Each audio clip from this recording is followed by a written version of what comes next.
Radio Wammo Breakfast. Game junkie Gerard Campbell. Talking games, talking violent video games with Gerard Campbell, now in his home bunker, not inside, of course, the press building, which is still closed and everyone's sort of scattered about the city, but there he is. G'day, Gerard. G'day, Wammo. How are you today? Yeah, good. It must be nice to hang about at home a little bit more. I can see you've got a game there playing in the background in the living room.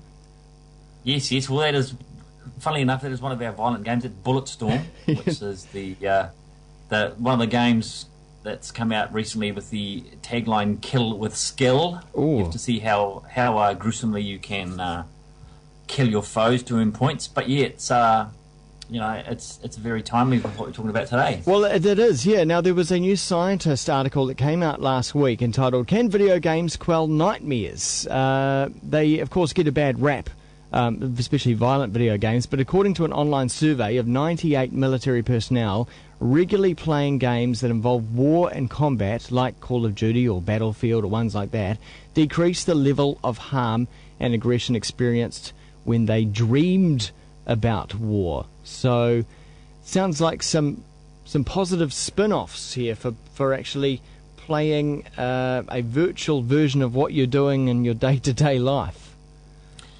Yeah, well, it does. I guess too, because you're talking about with the guys that were involved in the study were, they're soldiers, so they're involved.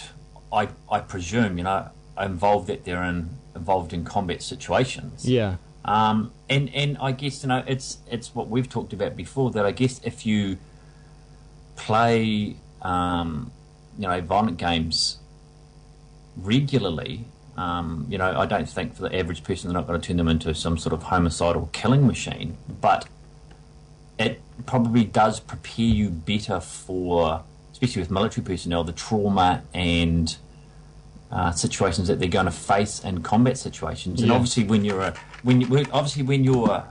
experiencing combat, you're going to dream about that sort of thing, obviously, because it's something that's happening to you on a daily basis. And I guess any way that they can lessen the impact of those dreams and nightmare situations is, has to be a great thing, and especially with, I see the New Scientist report talks about how, a lot of soldiers suffer from post-traumatic stress disorder as a result of the combat time. So, who's to say that they're playing these games, Call of Duty, Bulletstorm, Gears of War, that sort of thing, it may actually, who knows, lessen the risks of or the severity of that post-traumatic stress disorder. I mean, they haven't said that, but, it could be an aid in doing that sort of thing, maybe. Well, one of the pieces of feedback that the researchers were getting from the soldiers is that they felt better in the video games because they were able to fight back and able to win. And I suppose for some of these soldiers in Afghanistan and Iraq, where often they're fighting a so-called enemy that is often invisible, whereas in these games you can see what you're combating, and because it's fiction, you can win. Yeah, well, it's true, because I was just noticing that report. It's always interesting that they said that that if you're playing violent video games while you're awake, obviously you wouldn't play them while you're asleep, but it can sort of serve as some sort of threat simulator. So it means that it's conditioning your mind, I guess, to deal with dangerous situations that arise. They were saying in nightmares and that sort of thing. So I think that for military personnel anyway, I think that to sort of condition their mental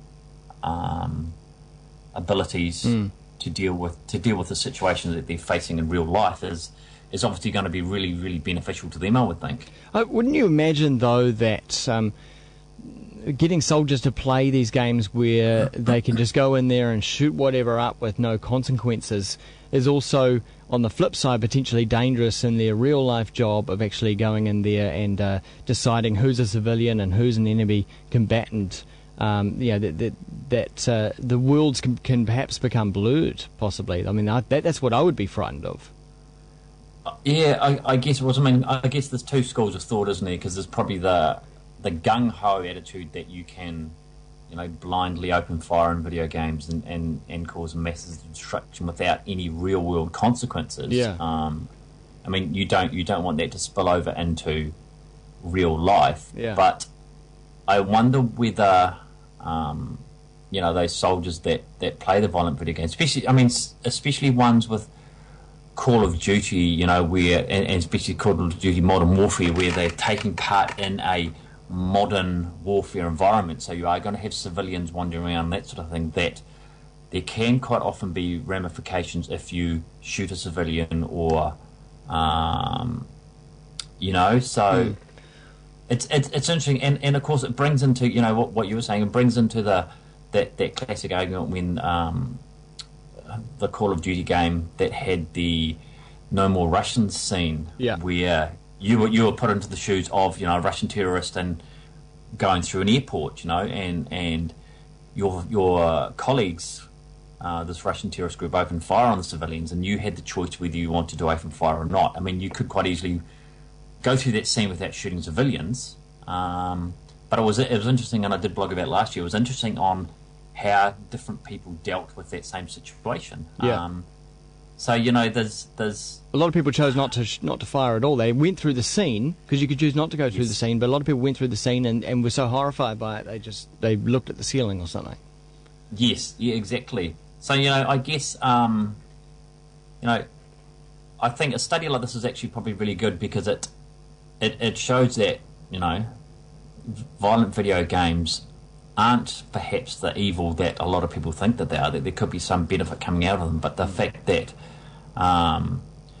it's an interesting point that raising, is that line blurred between what happens in a virtual world to how it compares to a real situation. And of course military personnel who are in combat are sort of they're gonna live that a lot more than us normal people who are sitting back at home, who don't have any sort of combat experience in a real life scenario. Yeah, well, that's and talking about sort of the civilian side of things. I mean, if it desensitizes soldiers to the realities of war, then what is it doing to civilians and our susceptibility to violence and our impressions of violence? So, yeah, I guess that has always been the enduring question since games were first made.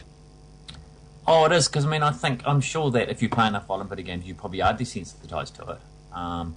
But I think that these days, you can only look at any sort of